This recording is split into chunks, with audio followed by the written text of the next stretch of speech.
আজকে ডিনারে আছে স্কোয়ার পরোটা আর বেগুনের তরকারি। শীতকালের বেগুন খেতে এমনিতেই খুব টেস্টি হয়। লম্বা ছোট যে বেগুনগুলো থাকে ওটার ডাঁটা বাদ দিয়ে মাঝখান থেকে কেটে তারপরে আলু 3টে করে টুকরো করলে, মানে একটা বেগুনের 6টা টুকরো হয়েছে, বা আলুগুলোকে একটাই আলু নেওয়া হয়েছে, আলুটার খোসা ছাড়িয়ে সেগুলো টুকরো করে নিয়েছি।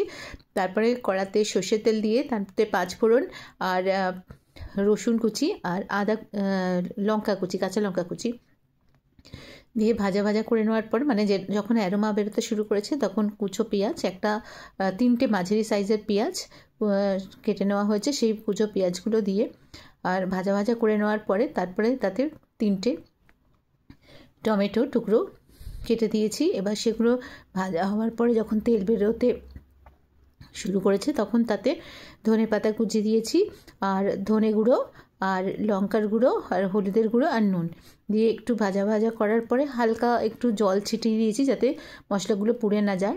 তারপরে কেটে রাখা বেগুন আর আলুগুলো দিয়ে নাড়াচাড়া করে ঢাকা দিয়ে দিয়েছি। এরকম বারবার ঢাকা দিয়ে আর ঢাকা খুলে তৈরি হয়ে গেছে এই টেস্টি বেগুনের তরকারি, আজকের ডিনার। Thank you.